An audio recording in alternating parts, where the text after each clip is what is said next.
Ahora, podemos definir la función g de x que sea justamente el valor absoluto de x. Entonces, tómense x0 en los números reales. Está claro que por desigualdad del triángulo, el valor absoluto de la diferencia de los valores absolutos es menor o igual que el valor absoluto de x menos x0.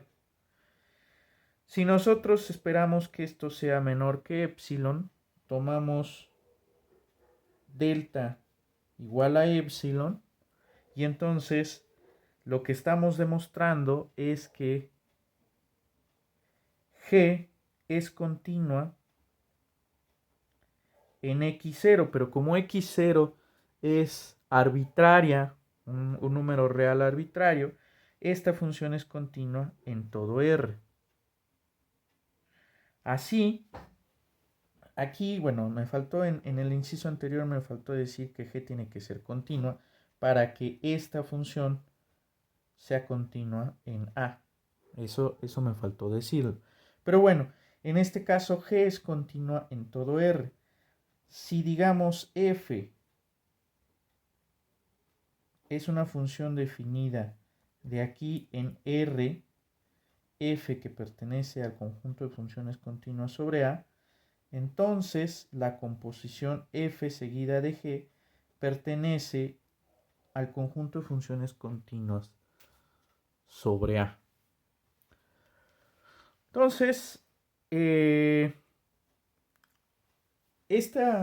teorema, este resultado acerca de la composición de funciones, pues ya me permite verificar que hay muchas funciones continuas, simplemente fijándome en la posibilidad de que esa función se pueda escribir como la composición de otras que sabemos ya de antemano que son continuas. Ahora, un resultado que para nosotros sería fantástico es que las funciones exponenciales fueran continuas. Uno podría pensar que sí, porque las funciones exponenciales las estamos definiendo a partir de sucesiones de números racionales. Recuerden que primero lo que hacemos es construir una sucesión que converge a x0, donde esa sucesión está totalmente contenida en los racionales, y luego lo que hicimos fue construir la función definida sobre los racionales en R como a la x con a mayor que 0. Demostramos que esta función es estrictamente creciente, demostramos que esta función además satisface la propiedad de que f de xn va a converger justamente a un valor que de hecho mostramos es a la x0, sin importar si x0 es o no racional. De hecho, así es como definimos a la función exponencial para valores reales. Lo que nosotros ahora esperamos es mostrar que la función exponencial se comporta bien bajo las operaciones elementales de suma, producto, etc. Y más aún, vamos a demostrar una de las propiedades esenciales que tienen las funciones exponenciales, que es la biyectividad. Y a partir de la biyectividad de las funciones exponenciales es que vamos a poder definir la función logaritmo, utilizando el hecho de que una función que es biyectiva es invertible. Entonces, vamos a establecer un resultado en donde la continuidad de las funciones exponenciales queda asegurada. Entonces, tenemos la siguiente proposición. Tómense una sucesión alfa n tal que alfa n converge a x0. Tómense a mayor que 0. Entonces, la sucesión, digamos, a la alfa n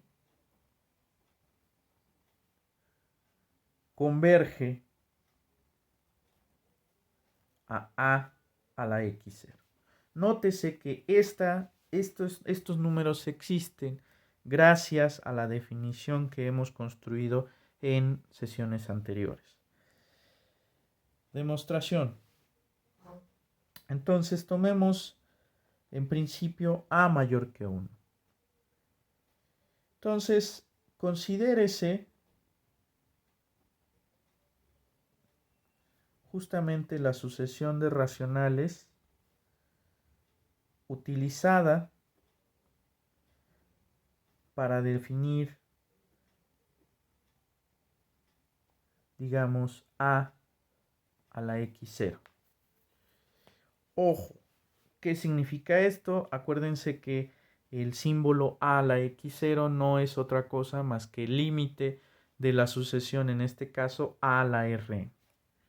Entonces, dado epsilon mayor que 0, existe una n en los naturales tal que a entre n es menor que epsilon. ¿Esto por qué? Pues por la propiedad arquimediana. Como a es mayor que 1 y epsilon mayor que 0, por la propiedad arquimediana sabemos que existe un número natural que satisface esta desigualdad. Entonces, fíjense que alfa n converge a x0 y Rn también converge a x0. Por lo tanto, sabemos que alfa n menos Rn, como estas dos sucesiones convergen al mismo valor, esta sucesión tiene que converger a 0. Entonces, eso quiere decir que existe una m en los naturales tal que esta sucesión la puedo acotar a través de la sucesión 1 entre n, tomando obviamente n mayor que m. Esto es por la condición de convergencia.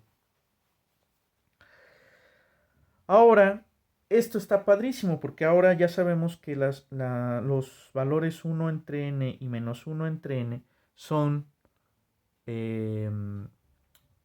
racionales. Entonces ya podemos aplicar la función exponencial f, la que está definida sobre todos los racionales, y sabemos que esa función ya de antemano es creciente. Entonces, además, nosotros también ya sabemos que por una desigualdad que hemos demostrado anteriormente, sabemos que a la 1 entre n es menor que 1 más a entre n. Este resultado ya lo demostramos. Entonces, de este hecho, se sigue que 1 entre 1 más a la n es menor que a la menos 1 entre n, eso por esta desigualdad, aplicada simplemente a menos 1 entre n, y esto a su vez es más chico por esta serie de desigualdades que a la alfa n menos Rn. Por esta serie de desigualdades y la propiedad de la exponencial, esto es más chico que a la 1 entre n, pero por esta desigualdad, esto es más chico que 1 más a entre n. Padrísimo, porque, bueno, obviamente si n es mayor que m. Entonces esto está padrísimo, ¿por qué? Porque como estamos suponiendo que a entre n es menor que epsilon, y nótese que 1 entre 1 más epsilon es menor que 1, ¿por qué? Porque 1 más epsilon es más grande que 1. Entonces, ¿qué es lo que tenemos? Pero ojo, también se puede mostrar una desigualdad más importante. De hecho, aquí esto va a ser más grande que 1 menos epsilon. ¿Por qué? De hecho, esta es la que me conviene. Porque 1 entre 1 más epsilon es más grande que 1 menos epsilon si solamente si 1 es más grande que 1 menos epsilon por 1 más epsilon, que es una diferencia de cuadrados. Y esto, o sea, es cierto, 1 es más grande que 1 menos epsilon cuadrado. Si a 1 le quitamos un número positivo estricto, pues esta desigualdad es cierta. Entonces, bueno, hemos mostrado esta desigualdad que es más importante aún. Entonces, ¿qué es lo que queremos? De este hecho, se sigue que 1 menos epsilon es más chico que ¿qué cosa? Que a la alfa n menos Rn, y esto es más chico que 1 más epsilon. Ustedes se van a preguntar, ¿por qué? Pues miren, resulta que nosotros sabemos que a entre n es más chico que epsilon. Entonces, a entre n más 1 es más chico que 1 más epsilon. Entonces, esta parte ya de antemano es más chica que epsilon. Por lo tanto, a la alfa n menos Rn es más chica que epsilon.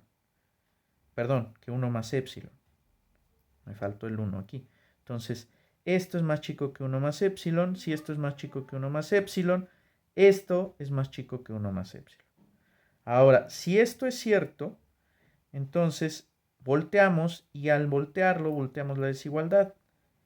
Entonces tenemos 1 entre 1 más a entre n es más grande que 1 entre 1 más epsilon. Pero si 1 entre 1 más epsilon es más grande que 1 menos epsilon, esto es más grande que 1 menos epsilon. Pero esto es más chico que a la alfa n menos Rn. En consecuencia, a la alfa n menos Rn es más grande que 1 menos epsilon. Y esto sucede para, no pierdan de vista, para n mayor que m. Entonces, ¿qué hemos demostrado con este hecho? Hemos demostrado que menos epsilon es más chico que a la alfa n menos Rn menos 1, y esto es más chico que epsilon, siempre y cuando n sea mayor que dicha m. Pero eso va a ser cierto si solamente si el valor absoluto de alfa n menos Rn menos 1 es más chico que epsilon, si n es mayor que m. Ahora, ojo, epsilon lo tomamos arbitrario. Eso quiere decir que el límite cuando n tiende a infinito de a la alfa n menos Rn es 1. Pero, ¿eso qué quiere decir? Entonces, a la alfa n lo podemos escribir por propiedades de la exponencial como a la Rn menos por a la alfa n menos Rn. Pero esta sucesión, por lo que acabamos de demostrar, converge a 1, y esta sucesión es la que utilizamos para construir la exponencial. Entonces esto converge a la x0 por 1, que es a la x0. Con lo cual hemos demostrado que para cualquier sucesión que converge a x0, eso converge a la x0. Si a ahora es un valor entre 0 y 1, tómense a la alfa n como 1 entre 1 a la a alfa n, y esta sucesión converge a 1 entre 1 a la a x0, que es a la x0. Con lo cual hemos demostrado lo que queríamos. Entonces, esta proposición va a ser la herramienta principal en la demostración de las propiedades de la exponencial con exponente real. Entonces vamos a demostrar una serie de propiedades que son válidas para valores positivos.